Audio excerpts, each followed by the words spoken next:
ಮತ್ತೆ ಸುಹಾಸಿನಿ ಕಾರ್ಯಕ್ರಮಕ್ಕೆ ಸ್ವಾಗತ ವೀಕ್ಷಕರೇ. ನಕ್ಷತ್ರಗಳು ಮನುಷ್ಯನ ಮೇಲೆ ಯಾವ ರೀತಿ ಪ್ರಭಾವ ಬೀರುತ್ತೆ, ಯಾವೆಲ್ಲ ನಕ್ಷತ್ರವನ್ನು ಹೊಂದಿರುವಂತಹ ವ್ಯಕ್ತಿಯ ವ್ಯಕ್ತಿತ್ವ ಹೇಗಿರುತ್ತೆ, ಇದ್ರ ಬಗ್ಗೆ ನಾವು ಮಾತಾಡ್ತಾ ಇದ್ವಿ. ಪಂಡಿತರೆ, ಈಗಾಗಲೇ ನೀವು ವ್ಯಕ್ತಿತ್ವದ ಬಗ್ಗೆ ಹೇಳಿದ್ರಿ, ಆದರೆ ಈ ಮೂರು ನಕ್ಷತ್ರಗಳೇನು ಹೇಳಿದ್ದೀರಾ, ಮೊದಲ ಅಶ್ವಿನಿ, ಭರಣಿ ಹಾಗೂ ಕೃತಿಕಾ, ಈ ಮೂರು ನಕ್ಷತ್ರಕ್ಕೆ ಯಾವ ಬಣ್ಣ ಹೋಲಿಕೆ ಆಗುತ್ತೆ, ಯಾವ ಬಣ್ಣ ಬಳಸಿದ್ರೆ ಆ ವ್ಯಕ್ತಿಗಳು ಚೆನ್ನಾಗಿರುತ್ತೆ? ಸಾಮಾನ್ಯವಾಗಿ ಅಶ್ವಿನಿ ನಕ್ಷತ್ರ ಮತ್ತು ಭರಣಿ ಕೃತಿಕ ಮೂರು ನಕ್ಷತ್ರಕ್ಕೆ ಮೇಷರಾಶಿ. ನಾವಿಲ್ಲಿ ಬಣ್ಣವನ್ನು ಗುರುತಿಸುವ ಆ ಮೇಷರಾಶಿಗೆ ಅಧಿಪತಿ ಯಾರು? ಅಂಗಾರಕ.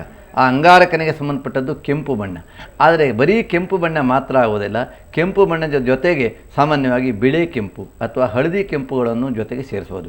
ವಿಶೇಷವಾಗಿ ಅಶ್ವಿನಿ ನಕ್ಷತ್ರ ಅಂದರೆ ಅದು ಸಾಮಾನ್ಯ ಅಶ್ವಗಳು ಎಲ್ಲ ಥರದಲ್ಲೂ ಇರುತ್ತೆ. ಅಶ್ವಗಳ ಒಂದು ಬಣ್ಣ ಅಂತ ಹೇಳ್ತೇವೆ. ಅಶ್ವ ಅಂದರೆ ಕುದುರೆ ಅಂತ ನಾವು ಹೇಳ್ತೇವೆ, ಹಾಗೆ ಅಶ್ವ.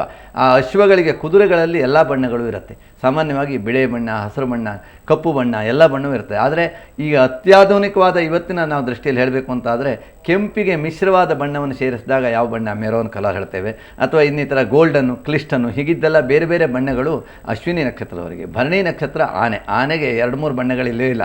ಆನೆಗೆ ಇರೋದೇ 2, ಒಂದು ಕಪ್ಪು, ಒಂದು ಸಾಮಾನ್ಯವಾಗಿ ಕಂದು. ಹಾಗಾಗಿ ಆನೆಯ ಬಣ್ಣ ಆ ಭರಣಿ ನಕ್ಷತ್ರ ಪ್ರಾಣಿಯ ಬಣ್ಣ.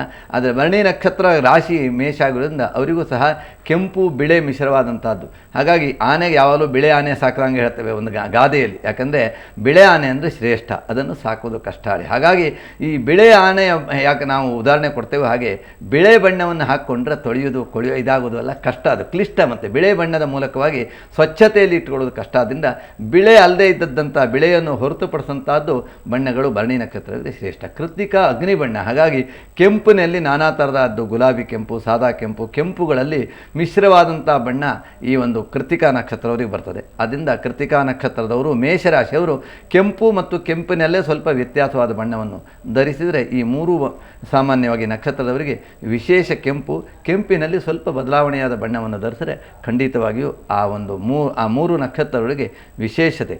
ಹಾಗಾಗಿ ಅದು ಶ್ರೇಷ್ಠ ಮತ್ತು ಅವರಿಗೆ ಆ ಬಣ್ಣ ಧರಿಸುವುದರಿಂದ ಭಾಗ್ಯ ಅಥವಾ ಸೌಭಾಗ್ಯ. ಸಾಮಾನ್ಯವಾಗಿ ಯಾರೇ ಒಂದು ಜಾತಕ ತೋರಿಸ್ಬೇಕಾದ್ರೂ ಪ್ರಮುಖವಾಗಿ ಅವ್ರು ಗಮನ ಹರಿಸೋದು ರಾಜಯೋಗ ಇದೆಯಾ, ಅವರಿಗೆ ಅದೃಷ್ಟ ಇದೆಯಾ, ಗಜಕೇಸರಿ ಯೋಗ ಇದೆಯಾ ಅಂತ. ಸೊ ಈ ಮೂರೂ ನಕ್ಷತ್ರದಲ್ಲಿ ಅವರ ಸಂಪತ್ತಿನ ವಿಷಯಕ್ಕೆ ಬಂದರೆ ಯಾರಿಗೆ ಅದೃಷ್ಟ ಅಥವಾ ರಾಜಯೋಗ ಇದೆ? ಅಶ್ವಿನಿ ನಕ್ಷತ್ರವರಿಗೆ ಜಾಸ್ತಿ ಇದೆ. ಯಾಕೆಂದರೆ ಅಶ್ವಿನಿ ನಕ್ಷತ್ರ ಅನ್ನೋದು ಎಲ್ಲ ದೇವಗಣ ನಕ್ಷತ್ರ. ಹಾಗಾಗಿ ಅಶ್ವಿನಿ ನಕ್ಷತ್ರದಕ್ಕೆ ಶ್ರೇಷ್ಠತೆ ಜಾಸ್ತಿ ಮತ್ತು ಆ ನಕ್ಷತ್ರದಲ್ಲಿ ಹುಟ್ಟಿದವರು ದಕ್ಷರು. ಹಾಗಾಗಿ ಇದನ್ನೆಲ್ಲ ಪ್ರಿಯಭೂಷಣ, ಎಲ್ಲರಿಗೂ ಪ್ರಿಯವಾದಂಥ ಮಾತಾಡುವವರು ಅಂತ ನಾವು ಹೇಳ್ತೇವೆ. ಹಾಗಾಗಿ ರಾಜಯೋಗ ಇರಬೇಕಿದ್ರೆ ಎಲ್ಲರಿಗೂ ಸಮಾನವಾಗಿ ನಡ್ಕೊಳ್ಳುವಂಥ ಒಂದು ಶಕ್ತಿ, ಆ ಬುದ್ಧಿ ಕೌಶಲ್ಯತೆ ಮತ್ತು ಆ ರೀತಿಯಾದಂತಹ ಒಂದು ಮನಸ್ಸು ಇರಬೇಕು. ಅದು ಅಶ್ವಿನಿ ನಕ್ಷತ್ರಕ್ಕೆ ಜಾಸ್ತಿ. ಹಾಗಾಗಿ ಅಶ್ವಿನಿ ನಕ್ಷತ್ರದಲ್ಲಿ ಹುಟ್ಟಿದಂಥ ಹೆಣ್ಣು ಧನು ರಾಶಿಯಲ್ಲಿ ಹುಟ್ಟಿದಂಥ ಗಂಡಾಗಿದ್ದರೆ ಬಹಳ ಒಳ್ಳೆಯ ರಾಜಯೋಗ ಅಂತ ಹೇಳ್ತೇವೆ. ಅಶ್ವಿನಿ ನಕ್ಷತ್ರಕ್ಕೆ ಧನು ರಾಶಿಯಲ್ಲಿ ಹುಟ್ಟಿದಂಥ ಪುರುಷನ ಮಾಡಿದ್ರೆ ಬಹಳ ಒಳ್ಳೆಯದು. ಇನ್ನು ಕರ್ಕಟಕ ರಾಶಿ ಆದರೂ ಸಹ ತೊಂದರೆ ಇಲ್ಲ, ಮೀನ ರಾಶಿ ಆದರೂ ತೊಂದರೆ ಇಲ್ಲ. ಅದೇ ಹೆಣ್ಣಿನ ಮೀನರಾಶಿ, ಗಂಡನ್ನು ಮೇಷರಾಶಿ ಮಾಡಬಾರ್ದು, ಅದು ದುರ್ದ್ವಾರ ಹೇಳ್ತೇವೆ. ಗಂಡಿನದು ಮೀನರಾಶಿ, ಹೆಣ್ಣಿನದು ಮೇಷರಾಶಿ ಆಗಿದ್ದರೆ ಅದು ತುಂಬ ಒಂದು ಒಳ್ಳೆಯ ರಾಜಯೋಗ ತಂದು ಕೊಡ್ತದೆ. ಸಾಮಾನ್ಯವಾಗಿ ಚಂದ್ರನಿಗೂ ಗುರುವಿಗೂ ಬಹಳ ಒಂದು ಯೋಗಕಾರಕ.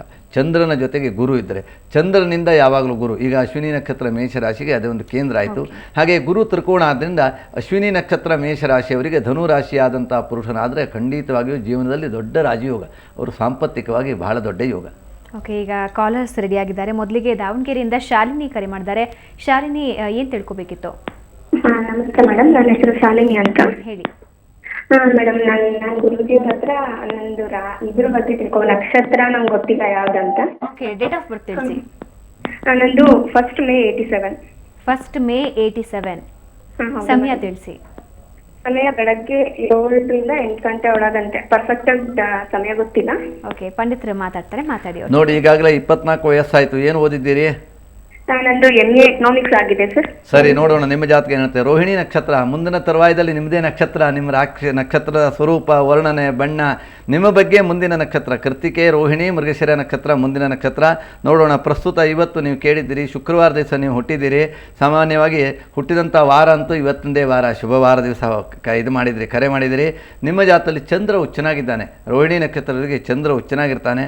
ಮತ್ತು ಸಪ್ತಮದಲ್ಲಿ ಶನಿ ಇದ್ದರೆ ವೈವಾಹಿಕ ಜೀವನ ಸ್ವಲ್ಪ ವಿಳಂಬ ಆಗುತ್ತೆ. ಸಪ್ತಮದಲ್ಲಿರುವಂಥ ಇರುವಂಥ ಶನಿಯಿಂದ ಮತ್ತು ದಾಂಪತ್ಯದಲ್ಲಿ ಸ್ವಲ್ಪ ಮಟ್ಟಿಗೆ ಸಬಲತೆ ಇರುವುದಿಲ್ಲ, ದುರ್ಬಲತೆ. ಯಾವ ಹೆಣ್ಣಿನ ಜಾತದಲ್ಲಿ ಸಪ್ತಮದಲ್ಲಿ ಶನಿ ಇರ್ತಾನೋ ದುರ್ಬಲನಾದವನು ಅಥವಾ ವಯಸ್ಕನಾದವನು ವರ್ಷದಲ್ಲಿ ಡಿಫರೆನ್ಸ್ ಇದ್ದಿರುವಂಥವನು ಸಿಗ್ತಾನೆ ಅಂತಿದೆ.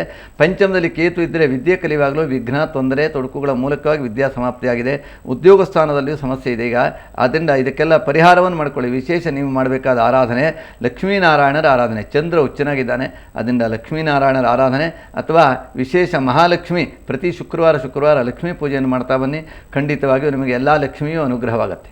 ಈಗ ಅರಸೀಕೆರೆಯಿಂದ ಸೌಮ್ಯಶ್ರೀ ಕರೆ ಮಾಡಿದ್ದಾರೆ. ಸೌಮ್ಯಶ್ರೀ, ಯಾವುದ್ರ ಬಗ್ಗೆ ತಿಳ್ಕೊಬೇಕಿತ್ತು? ನಮಸ್ತೆ ಮೇಡಮ್. ನಮಸ್ತೆ, ಹೇಳಿ. ನಮಸ್ತೆ ಗುರುಜಿ. ಹೇಳಿ. ನನ್ನ ಹೆಸರು ಸೌಮ್ಯಶ್ರೀ ಅಂತ ಅರಸೀಕೆರೆಯಿಂದ ಫೋನ್ ಮಾಡಿದ್ದೀನಿ. ಸರಿ, ಈಗ ನಿಮ್ಮ ಡೇಟ್ ಹೇಳಿ. 26/9/89.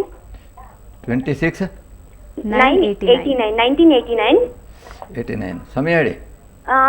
25ನೇ ತಾರೀಕು ರಾತ್ರಿ 12 ಗಂಟೆ 3 ನಿಮಿಷಕ್ಕೆ ಕೊಟ್ಟಿದ್ದೀನಿ. ಸರಿ. ಏನು ನಿಮ್ಮ ಸಮಸ್ಯೆ ಏನು? ಅದೇ ಗುರುಜಿ, ಅದು ಕೆಲವೊಬ್ಬರನ್ನ ಪುಷ್ಯ ನಕ್ಷತ್ರ ಕಡಕ ರಾಶಿ ಅಂತಾರೆ, ಕೆಲವೊಬ್ರು ಬೇರೆ ನಕ್ಷತ್ರ ಅಂತ ಹೇಳ್ತಾರೆ. ಸ್ವಲ್ಪ ಹೇಳಿ, ಎಜುಕೇಶನ್ ಅಲ್ಲಿ ಸ್ವಲ್ಪ ಪ್ರಾಬ್ಲಮ್ ಆಗ್ತಿದೆ, ಮರೋ ಬುದ್ಧಿ ಜಾಸ್ತಿ. ಈಗ ನೀವು ಕೇಳುವ ಪ್ರಶ್ನೆ ಪ್ರಕಾರವಾಗಿ ನಿಮ್ಮದು ಅದು ಎರಡೂ ಅಲ್ಲ, 26 ನೀವು ಸೆಪ್ಟೆಂಬರ್ ಹೇಳಿದ್ರಲ್ಲ, ನೀವು ಅರ್ಧ ಕನ್ನಡ ಅರ್ಧ ಇಂಗ್ಲೀಷ್ ಹೇಳಬಾರ್ದು. ಸಾಧ್ಯವಾದಷ್ಟು ಕನ್ನಡದಲ್ಲಿ ಹೇಳಿದ್ರೆ ನಿಮಗೆ ಸುಲಭವಾಗಿ ಸೂಕ್ತವಾದ ಉಪಾಯ ಸಿಗುತ್ತೆ. ಅದು ನೀವು ಹುಟ್ಟಿದಂಥ ನಕ್ಷತ್ರ ಮಗ ನಕ್ಷತ್ರ ಆಗುತ್ತೆ. ನೀವು ಕೊಟ್ಟಿರುವಂಥ ತಾರೀಕಿಗೂ ನೀವು ಹೇಳ್ತಾ ಇರುವ ಪ್ರಶ್ನೆಗೂ ಒಂದಕ್ಕೊಂದೇ ಸರಿಯಾದಂಥ ಇದಾಗ್ತಾ ಇಲ್ಲ. ಆಮೇಲೆ ಇನ್ನೊಮ್ಮೆ ಅವಕಾಶ ಸಿಕ್ಕಿದಾಗ ಮತ್ತೆ ಕರೆ ಮಾಡಿ ಸರಿಯಾಗಿ ಬರೆದಿಟ್ಟುಕೊಳ್ಳಿ, ಕರೆಕ್ಟಾಗಿ ಕನ್ನಡದಲ್ಲಿ ಹೇಳಿ. ಆಗ ನಿಮಗೆ ಸುಲಭವಾದ ಮತ್ತು ಸೂಕ್ತವಾದ ಉಪಾಯ ಪರಿಹಾರಗಳು ಸಿಗತ್ತೆ. ಓಕೆ, ಈಗ ಬೆಂಗಳೂರಿಂದ ಪರಮಶಿವಯ್ಯ ಕರೆ ಮಾಡಿದರೆ. ಪರಮಶಿವ ಅವರ ಜನ್ಮದಿನಾಂಕ ತಿಳಿಸಿ. ನಮಸ್ಕಾರ ಗುರುಗಳ. ನಮಸ್ಕಾರ. ನನ್ನ ಹೆಸರು ಪರಮಶಿವಯ್ಯ ಅಂತ. ಸರಿ. 26/12/75. 26/12/75 ಯಾರ್ದು ಇದು? ನನ್ನ ಹೆಸರು ನಂದು.